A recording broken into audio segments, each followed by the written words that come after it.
All right, aloha, friends, and welcome to episode 3 of Game Time with the Goss. I'm joined today with Keller Central softball coach Brittany Scarafiotti. Thanks, coach, for joining us. What's this past weekend been like with your girls moving on in the playoffs? It has been the most hectic in the very best way weekend. Very big for our kids, not just to sweep the by district round, but a little bit of them was super excited because we did have our senior prom on Saturday. So they were able to A, enjoy making history, and then B, get to spend their whole Saturday getting ready for a really special night. And so I know all in all, it's a very memorable weekend for them. Yeah, I mean, you guys made some history during the weekend with your first trip to the playoffs since 2012, and then actually winning a playoff series for the first time in program history.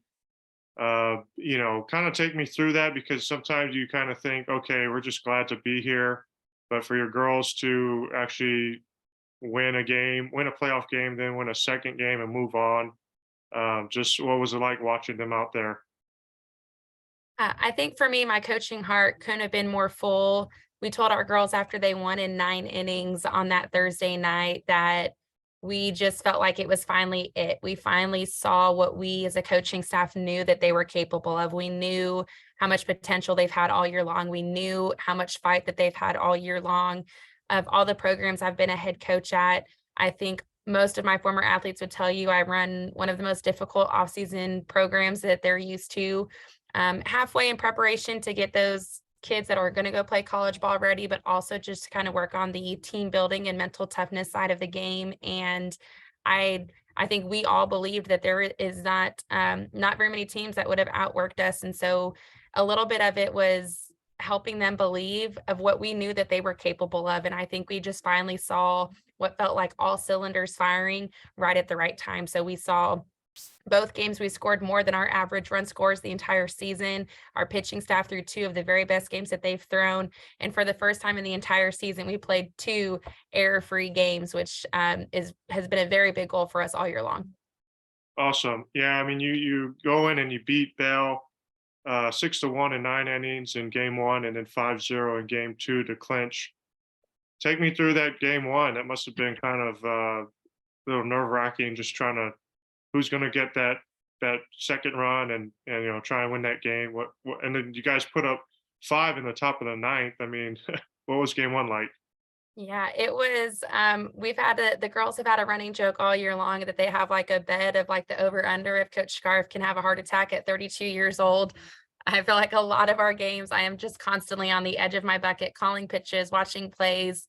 And I think they just know how much we want it for them and how much I know that they're capable of. And so I think we were the message going into the week was that it's business as usual. And that's the one nice thing about playing in such a District 4, 6A is we had several playoff atmospheres. And so where some people were like, oh my gosh, y'all haven't been to playoffs before. How much pressure is that going to put on your kids? I'm like, we had standing room only against Byron. We had first district game out, a 5-0 Haltom game. We had like our stands have never not been full. And so I think that we were a little bit more prepared than people thought that we were. But to watch our kids just, there was never a time where I felt like they counted themselves out. And we've seen that in some of our games where a line drive just doesn't go our way or another team turns a double play on us and you can kind of start to feel the energy come out of the room. And we never felt that in game one. And so I knew as long as it takes that they're going to stay in it. And I felt like we didn't even really let off the gas after we put one up in the eighth. I think we knew it was still going to be tight. Can't say enough words about how well Izzy Cornell threw after the long season that we've had. And then still gives me chills thinking about it. You put Addie Brown in with the winning run on third base with one out, and she throws 5 balls into the other batter's box, makes Coach Scarf super nervous, and then just comes and dices up the next two hitters, which really gave us that momentum going in. And I think once we pushed across that first run, it was like the top is off. Let's like one is not enough. Let's just keep going until we can't anymore. And so I think watching them put it all together, I just couldn't be more proud. So what's the mindset? Because obviously it's a quick turnaround into game two. I imagine in the back of your mind, you probably thinking, okay, Bell, Bell's going to kind of come back in game two and give it their best shot to try and tie the series. But then, you have a home playoff game. That atmosphere must have been fun, and then you guys just come out the gate quick with 3 runs in the first inning, two in the second, and it was kind of over from there. Yeah, I think we were very adamant. We were really worried. Obviously, those storms were supposed to come through, and we were just adamant about sticking to our guns. We wanted Friday night lights at Charger Field. Um, we wanted to feel like we had that home field advantage that we knew that we've had all year long. And obviously, our kids are more used to playing on the dirt, and they wanted to really. They've taken a lot of pride in Charger Nation, and it like we had a student section Friday night. We had like it was just as a coach, you look around and it's what you want Central High School to be, what you want the culture to be like moving forward. And so I know that they've taken a lot of pride in our really mantra this year is bigger than me, that we are all just a very small part of something bigger than ourselves. And they've taken a lot of pride in, we don't just want to put Central softball on the map. We want Central High School to be better. We want all of our athletics to be on the up and up. And so they've taken a lot of pride in making something exciting for our school. And I know that we didn't want to play on turf. We didn't want to move to Eaton. We wanted to do everything that we could to get that Friday game in. And so I joked that the softball gods prevailed and they helped us out, and it blew through right about time for us to play at 7 o'clock. And um, it was kind of like just a surreal feeling of the girls were excited, but they were calm, and they had this there was never a, oh, we've got this. There was never a, oh, we're up one and it's okay, whatever happens game two. It was just a locked in focus every single pitch. And we've been working offensively on understanding that a walk is just as good, if not better, than a hit, that getting people on, really good things happen. And so they've really bought into our offensive strategy. And so those handful of walks we got in the first, and then it takes one hit to push them across. I think they saw that all the little things that they've bought into really paid off at the right time. Again, we're with Central softball coach Brittany Scarafiotti. Let's do a quick rundown because you've been a part of softball in the Metroplex for a very long time back in your high school days, and then previously a head coach in Frisco. Just kind of give us a rundown for the listeners. What from high school to now, where have you been? Sure. Proud Haltom Buff alumni, go Buffs, graduated from Haltom in 2009. So that was a lot of fun getting to play against my alma mater. And Coach Gaines was my assistant coach when I was at Haltom. So it was a lot of fun sharing the field with her again this year. After I graduated from Haltom, I went and played softball at Stephen F. Austin State University. Coach Gay McNutt was there when I was there, just went to a walk-on tryout and did not have a fantastic tryout, but she saw something in me that had her keep me on the team, which was really special. It was a lot of fun getting to play down at Stephen F. After graduated from Stephen F., I got my first ever assistant job at North Forney High School. And I think of the 3 years I was there, we made the playoffs all 3 years. So I really got to kind of learn what that experience looks like. And then after that, I was a assistant coach at Coppell. I really wanted to have one more philosophy under another head coach before I felt like I was ready to jump into the head coach realm. And about that time, Lovejoy came open, and I was pretty good friends with Jeff Roberts, who was the coach then. And he reached out to me and he said, hey, I think this would be a great fit for you. And for all of the experiences that go into that, Lovejoy was not the easiest place to be a first-year head coach, but I feel like it really prepped me to learn all of the ins and outs of what it takes to be a great head coach. Maybe not then, but definitely someday. So I was there for 2 years, and ironically, I was at a wedding and bumped some elbows with Kyle Story, who was the head football coach at Independence High School. His daughter went to SFA. She was a cheerleader when I played softball there, and he had an opening. I was not dead set on leaving Lovejoy at the time, but he sold a turf field and a block schedule and lots of athletic support, and that he just felt like he had to have me. So took a leap of faith and followed him over there. And it was a fantastic experience. Got to coach some of the more elite athletes that I've ever coached before. Savannah Williams is up at North Dakota State right now, and I still keep in touch with her. So it was a lot of fun, really getting into going from like a 1 or 2 high school town to a 10 high school town and really seeing what something like that looks like. And so it was a little bit of culture shock. But after having my daughter Ellie, who's a little bit over 1 year old now, I always knew the end goal was to be back closer to home. I didn't know if that was going to be Haltom. I didn't know if that was going to be Birdville. But Coach Wellborn, the former head coach here, did a great job of Central's where you got to be. And I wasn't really sure at the time, but she did a phenomenal job letting me know that this would be a great place to be, and it certainly has.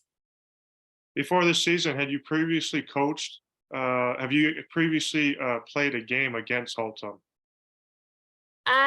Before this year, I don't think that I have. Not even in tournaments, I don't think. So what was that experience like?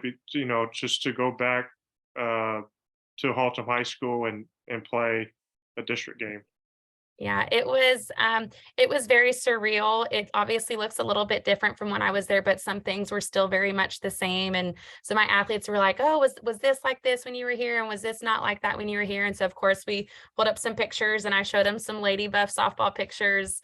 Let them know that headshots were not back then like they are today. Lots of really awesome things like that. But it felt very surreal, and was something that I really felt proud about because I felt like Haltom really shaped me, and the coaches at Haltom really shaped me into the person, the coach that I am today. And so for Coach Gaines to still be there, and also Coach Moore, who is her assistant coach, he coached me in volleyball and I had him in class. It kind of felt a little bit like a homecoming of just feeling really proud about choosing to be a teacher and coach because of the impact that they had on me.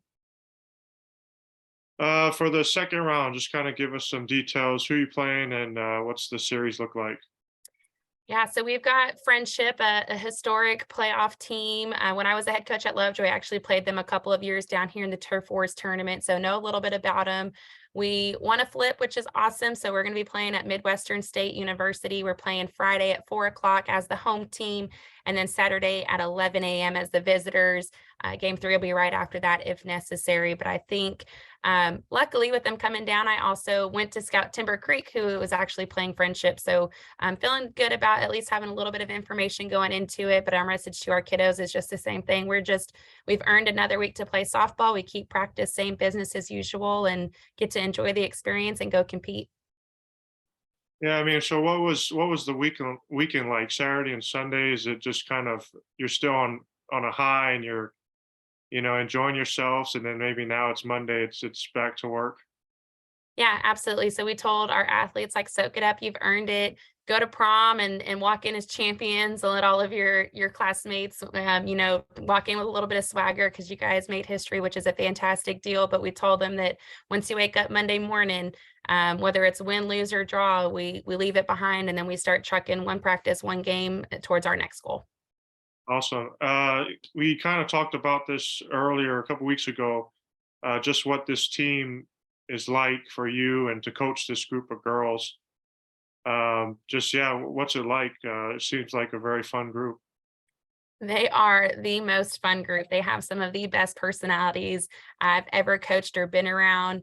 I've told them all year long, I'll give credit where it's due, where they've really bought into the culture and making Central softball. Really, our only goal is Central softball better because you were in it, and are you leaving Central softball better than you came in it? And I can say that for 100% of the kids in our program this year, whether that's varsity or JV, which is not super common. Our five seniors have really been a driving force from the first day that I met them of, like, here's where we want to go and we trust you to get us there. And that it's very uncommon to get that kind of buy-in from your leadership group without them really knowing anything about you. And really, I credit our culture to the leaders in our program who, it's not always easy to go through our off season, and I'm not the easiest coach to play for sometimes, but I think they truthfully really bought in to trust the process, know that this is working, know that where we can get to. And if there was ever any tiffs between them, as there always is, because it's 36, 14 to 18-year-old females, they really bought into, like, check it at the gate. We love and respect and play for each other on the time that we're on the field, whether we're friends or not. And so it's just some of the most mature and fun group that I've ever gotten to coach. Here with Central softball coach Brittany Scarafiotti. Yeah, I mean the last couple of weeks, especially for your pitching staff, they've gone to that next gear. It seems like first with beating Timber Creek in the final regular season game just to get a playoff spot, correct? And then the two games against Bell, Addie Brown and Izzy Cornell, have pitched remarkably the last 3 or 4 games, if not even more. But yeah, what have you seen from those two ladies differently now than maybe when the first day you met them?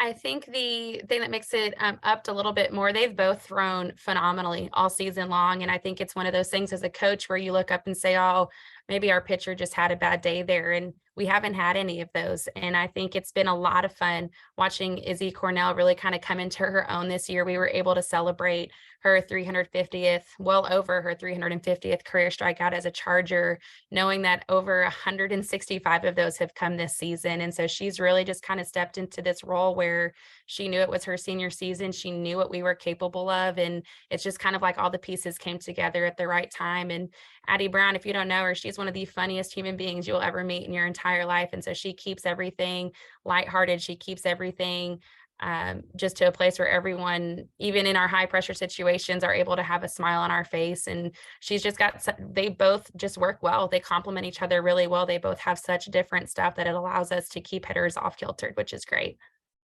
Yeah, I think she must take after more after her dad, Andy, being a Mavs maniac. So she's probably got a goofy side from him, right? Yeah, she does.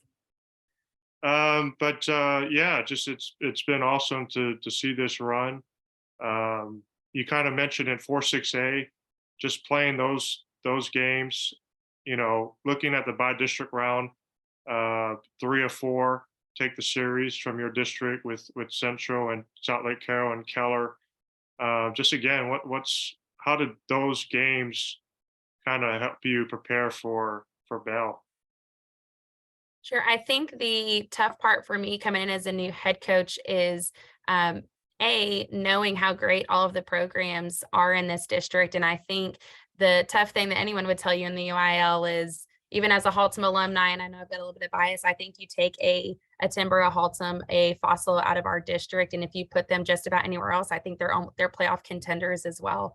And so I think looking back, this is one of the only districts in probably the entirety of the state of Texas where we didn't have a run roll game. So 1 through 8, we're tight and everyone's super competitive. And it helps, kind of like I mentioned, I think it kind of helps create a playoff atmosphere. But knowing that we were going to have a really tough 4-6A, I really had to try to balance the strength of schedule in the preseason, which was really tough too. And I know it's kind of an unpopular opinion to be willing to take some tough losses early on for your record. But I think the tournaments we played and the people that we lined up helped prepare us even for that competitive of a district. And so I don't think, and we might have had 1 or 2 games that were run rule games for us, but I think it helped our kids really for the full season know that we're going to be in tight and compete every single game that we play. So it kind of hopefully gets to feel routine.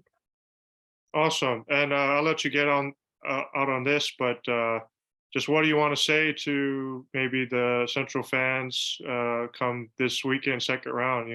Try to get as much fans out there.